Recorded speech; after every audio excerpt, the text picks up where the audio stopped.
কদিন ধরে যা ঠান্ডা পড়েছে, বেশ ঠান্ডা। এখন আর একটা কম্বলে হয় না, দুটো কম্বল গায়ে দিতে হয়। 25শে ডিসেম্বর থেকেই বেশ ভালো ঠান্ডা পড়ে যায়, কিন্তু এবছর কিন্তু 25শে ডিসেম্বর একদমই ঠান্ডা ছিল না। 25শে ডিসেম্বর থেকে একটু একটু করে ঠান্ডা বাড়তে শুরু করেছে।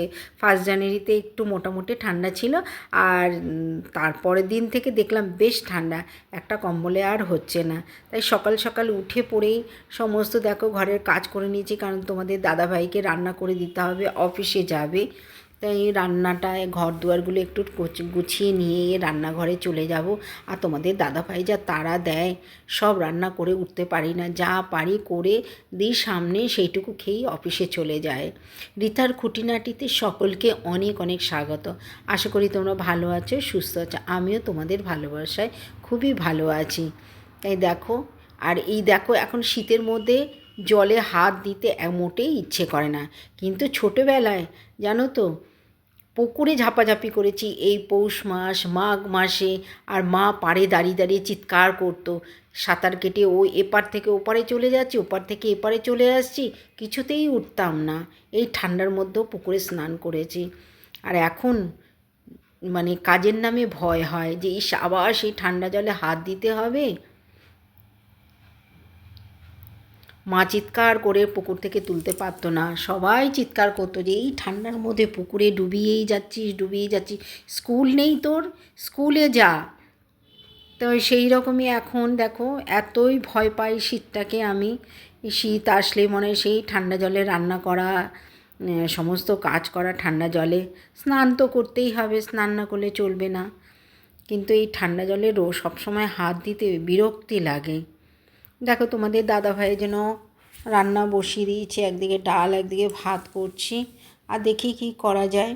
তোমাদের দাদাভাইকে একটু মোটামুটি অফিসের মতো খাবার দিয়ে দিলে আমার মাথা থেকে চিন্তাটা যাবে।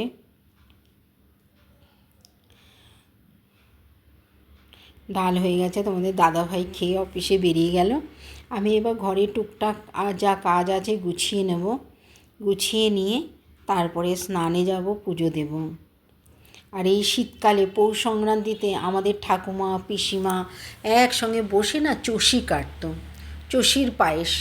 তো এখন কিন্তু সেই সব আর নেই। এখন মোটামুটি সবার বাড়িতেই পৌষ সংক্রান্তিতে টুকটাক একটু পিঠে হয়, কিন্তু এই চষির পায়েস বা এইসব কিন্তু এখন খুব একটা দেখা যায় না, কারণ ওইগুলো করতে সময় লাগে। ঠাকুমা দিদিমা পিসিমা 2-3 জনে মিলে আমি দেখতাম দুপুরবেলা বসে পড়তো চষি কাটতে, আর সেইগুলো দিয়ে রাত্রিবেলা দুধে ফেলে পায়েস করা হতো। আর তারপরে চিতই পিঠে তো আছেই, খেজুরি গুড় দিয়ে সেই পিঠে খাওয়ার মজাই আলাদা। এখন আর এই সব কিছুই নেই।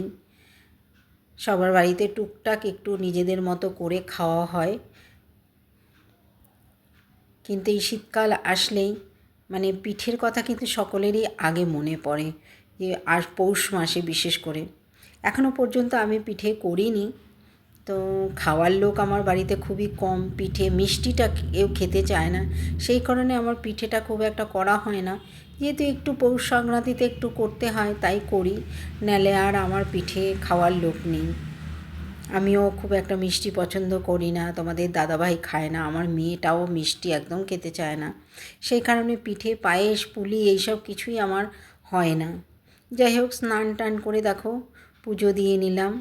তো পুজো দিয়েই আবার রান্নাঘরে যাব, খাবারটা রেডি করব। তোমাদের ব্লগটা ভালো লাগলে লাইক কমেন্ট শেয়ার করে দিও। আজকের মতো আসি, টাটা।